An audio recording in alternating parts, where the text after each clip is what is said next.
Hi everyone, Daniel here from Daniel Does Tech, and today we'll be taking a look at the DJI Avata 2 with the newly released Master Airscrew aftermarket props. So, let's get cracking. So the plan is, I've got my Avata 2 and a fully charged battery.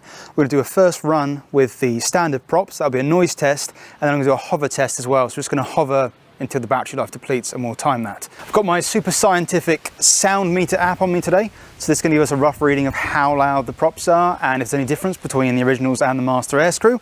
I've taken a base reading and it's roughly 33 decibels here. So let's get the drone in the air and see how loud it is. Timer's on. Roughly a meter away.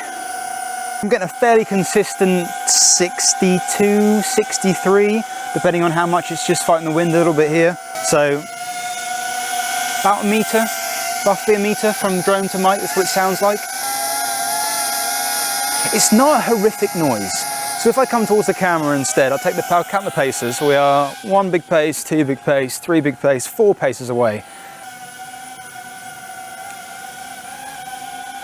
It's quite a high-pitched noise, but it's fairly quiet. So I've seen stuff from the original Avata. I didn't own one, but I've seen it. And that thing screams. But this is not horrific. I appreciate it's just hovering. And if you're giving it some welly, the thing gets a heck of a lot louder. But at a hover, it's really not that bad. I'm going to go and take sort of 10 paces in that direction and just see how loud it sounds on the mic. 10 paces. So that's a solid 10 paces. I don't know, obviously I'm not near to yet. I don't know if you can hear this.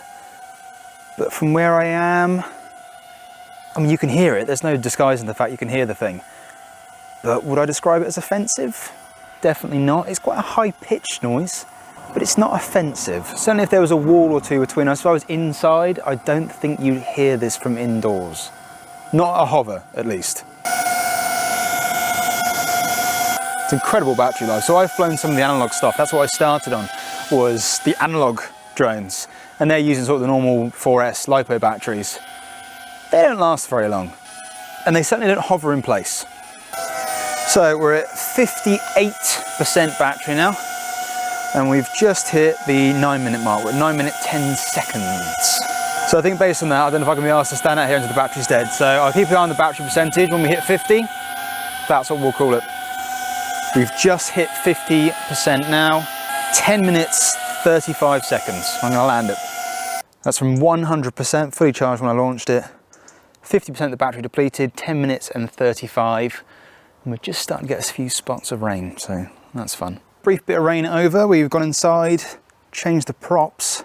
Let's have a look at these. So the first most obvious thing that really stands out is the fact that they do have 4 blades rather than the traditional 3 that we see on the Avata from stock.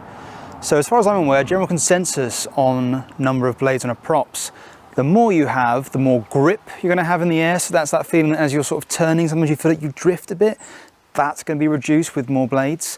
But supposedly, the more blades you have, the less efficient you are, which is against what Master Airscrew's claims are of greater efficiency. So we'll be testing that in a minute. Second most obvious thing, looking at this, is they're glossy, which is not what you see on the stock props. They are very much like a matte finish. But supposedly then maybe that's where Master Airscrew are making up their efficiency gains, is with that gloss finish.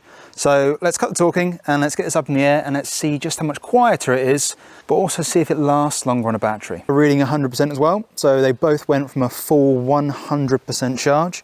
I'm actually a bit excited for this because it is fairly quiet, but I would love for it to be a little bit quieter.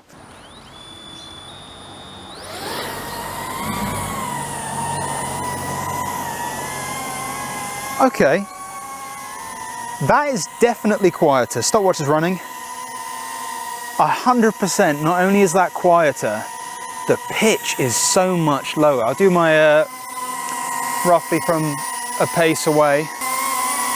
I don't know how well you can hear the difference on the mic, but the pitch is so much lower.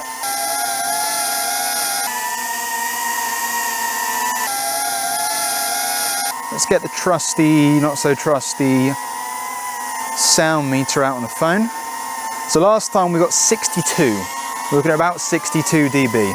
We're sort of getting between 60.5 and 61.5.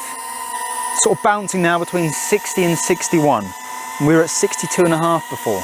So even according to the unscientific scientific sound meter, it's definitely quieter. And 100% it sounds super different. I'll let you hear that again without my voice.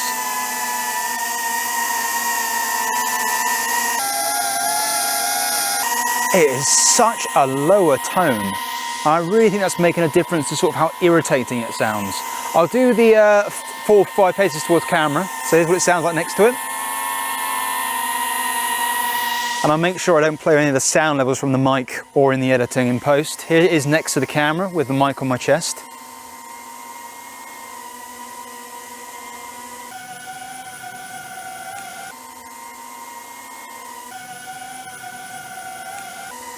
I think that's a noticeable difference. I will now go and do the 10 paces away down here in the garden. Off we go. How's that sound on the mic? We're at 10 paces away right now.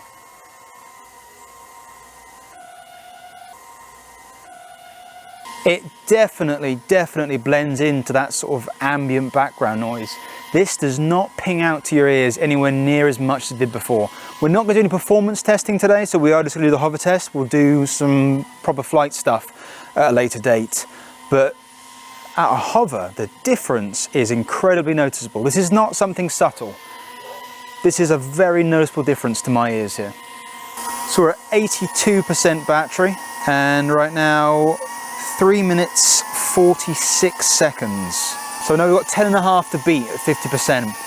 It's a little bit breezy. I don't think it's necessarily breezier than it was 15-20 minutes ago when we did the first test. Maybe a battery test on a completely still day. Maybe even indoors actually might be a good shout. So maybe that's something we'll do in a later video. Maybe we'll do an indoor battery test so we can really eliminate the variables of wind and weather. It'll be very interesting to see if these are actually more efficient. They are definitely quieter. It does feel like it's making more adjustments. That could just be the difference in the wind. Could be the props, who knows? 61%, 8 minutes, 10 seconds. To be honest, if you've got the extra blade, so supposedly more grip, it's quieter. If it can just match the original props for battery life, I think I'll be pretty happy with that. That's 50%, it's just gone on to 10 minutes, 17 seconds. There you go. I'll put the numbers up on the screen at the moment. I'll put them over here somewhere, maybe over here, probably over here. Definitely quieter, 100%. Maybe better performance, we'll test that out in a later video. Battery life, pretty much on par. Sort of 15-second discrepancy, considering the fact we're outside, being breezy. It's not exactly a fair test, but at the moment, Master Airscrew's claim on more efficient, don't know if I buy that. Definitely quieter. My opinion so far, definitely worth a buy, but so we'll do a video at a later date and we'll have a proper look at how it flies on some more performance orientated flying rather than this hover test. But yeah, thanks for watching and hopefully I'll see you in the next one. Bye for now.